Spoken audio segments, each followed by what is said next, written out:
안녕하십니까? 생애빛 5분 산책에 오신 것을 환영합니다. 성경은 이 세상이 말세가 될 때의 상황을 잘 예언해 주고 있습니다. 다시 말해서 예수께서 이 땅에 다시 오셔서 이 지구상의 역사를 끝내시고 새로운 세상으로 다시 재창조해 주실 때가 가까이 온 시점에 대해서, 다시 말해서 말세에 대해서 예언해 주고 있는 것입니다. 우리가 바로 그러한 시점에 지금 살고 있습니다. 우리가 살고 있는 이 지구는 환경적으로 볼 때 하나님의 개입이 없이도 스스로 자멸할 수밖에 없는 궁지로 몰려서 나가고 있는 것을 우리가 지금 보고 있는 것입니다. 점점 심해만 가는 지진과 홍수들, 폭발하는 인구의 증가와 점점 심각해지는 식량 문제 때문에 기아선상에서 허덕이는 사람들의 숫자가 기하급수적으로 늘고 있습니다. 세계 각국에서 일어나고 있는 홍수, 지진과 해일, 지난 약 50만 명 정도의 인명을 앗아간 아시아의 해일을 기억하시죠. 또한 오존층의 파괴, 엘니뇨 현상을 통한 일기의 변화, 범죄와 도덕의 타락, 특히 청소년들의 엄청난 타락상들을 좀 보십시오. 또한 에이즈병은 물론이고 매년마다 고칠 수 없는 수십 가지의 종류의 질병들의 증가를 좀 보십시오. 또한 새로운 성병들만 매년 40가지 종류가 새로 생겨나고 있다고 보고하고 있습니다. 버지니아주에 있는 질병재난센터의 보고에 의하면 현재 이 세상을 휩쓸 수 있는 고치지 못하는 연병들이 너무나 여러 가지가 있다고 보고하고 있습니다. 과연 지구가 얼마나 오래 지탱할 수 있을까요? 인류의 유일한 희망은 그러므로 예수 그리스도의 재림뿐입니다. 이 세상을 새로운 하늘과 땅으로 재창조하시는 길밖에 없는 것입니다.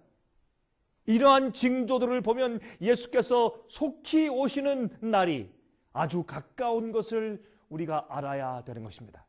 그래서 누가복음 21장 28절을 말씀하십니다. 이런 일이 시작되거든 일어나 머리를 들라. 왜요? 너희 구속이 가까웠느니라 라고 성경은 말씀하고 있는 것입니다. 여러분들이시여, 이 세상이 어떻게 흘러가고 있는지 여러분은 확실히 눈으로 보시지 않습니까? 예수께서 감람산 위에서 제자들에게 다음과 같이 예언해 주셨습니다. 마태복음 24장 2절입니다. 너희가 이 모든 것을 보지 못하느냐? 내가 진실로 너희에게 이르노니 돌 하나도 돌 위에 남지 않고 다 무너뜨리우리라 그랬습니다. 여러분, 석양 빛을 받고 화려하게 빛나는 예루살렘 성전을 보시고 그 예루살렘 성전의 모든 돌들이 다 무너져서 돌 위에 돌이 첨 놓이지 않고 다 무너질 것을 설명했습니다. 하나에 1톤씩 드는 돌도 있었습니다. 여러분, 로마의 타이터스 장군의 군대가 포위했죠. 무참한 학살이 있었습니다. 성전 안에 이제 불이 던져졌습니다. 그때 성전 벽에 있는 금이 다 녹아내렸습니다. 그때 그 군인들이 들어와서 그 금을 캐내기 위해서 돌들 다 들쳐내어서 예언이 성취되었습니다. 돌 위에 돌이 첨 놓이지 않고 전부 무너졌습니다. 이렇게 정확한 예언을 말씀하신 예수께서 이 세상 멸망 전에 있을 징조들에 대해서 정확하게 예언해 주신 것입니다. 제가 다음 시간에 더 자세히 말씀을 드리겠습니다.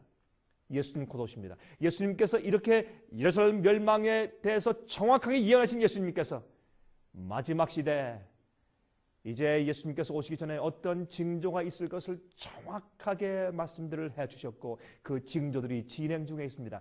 여러분, 저희의 월간지 살아남는 이들을 신청하십시오. 신청하셔서 여러분 그런 것들을 공부하시기 바랍니다. 예수님 속히 오십니다. 준비하십시오. 이 세상은 오래갈 수가 없습니다. 예수님께서 다시 오셔야 합니다. 그것만이 우리의 유일한 소망입니다. 제가 다음 시간 다시 뵙겠습니다. 안녕히 계십시오.